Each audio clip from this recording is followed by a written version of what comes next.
I had a friend with MS who had lack of mobility, lack of gainful employment, but she was a master gardener who had no accessibility in her backyard.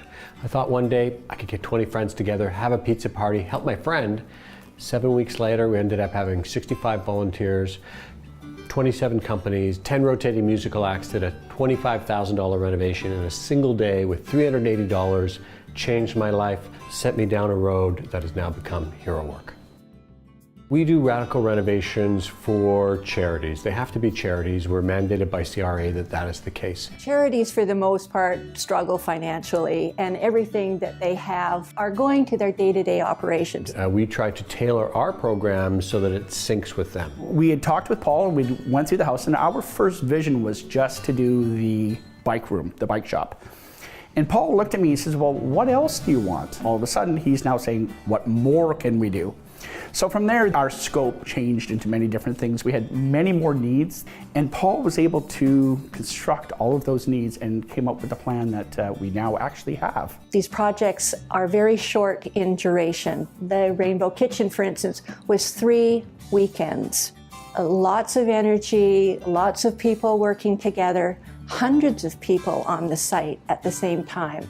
We're a charity that rebuilds other charities, and we try to do it in a way that costs them as little time as possible, costs them as little money as possible. The obvious value for a recipient charity is that we multiply their funds many times over. Through the art of modern day barn raising, where we do mobilize that entire community, we save them, in many cases, hundreds of thousands of dollars on a renovation and do more than they actually expect. The change has been obviously to the infrastructure, but I think the change is in providing a vehicle for individuals to come together. It's about more than a renovation. It's about lifting up their staff and their clientele, or the people that they serve. So after a building is done, the volunteers have a better experience because the building is better, the workflow is better, it's safer. That's what we strive for. We strive for home, we strive for love and compassion. And this renovation has exceeded my expectations on that. It just transformed the place physically,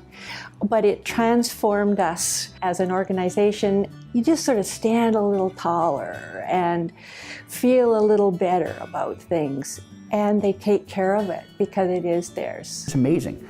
The donations that I've gotten since, clothing, food, financial, that I know are directly connected by the HeroWork, is huge. So awareness in the community clearly has been a plus. A volunteer base and certainly financial contributions. I see the future of HeroWork continuing to do the types of these radical renovations, renewing our charity infrastructure, not only in our city here in our community, but eventually having this idea blossom and go outside of our community. The challenge with nonprofit or charity infrastructure being diminished is across the board in every town and city all over our country. And so if we can find a way to lift the capacity of these spaces, then it will really lift up many charities in the future as well.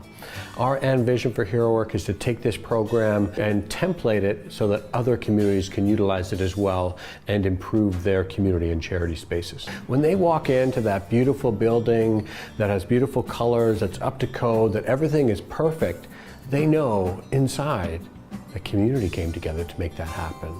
That hundreds of people and dozens of companies cared enough about them to make that building better. And although they may or may not understand it on a conscious level, that certainly affects them inside.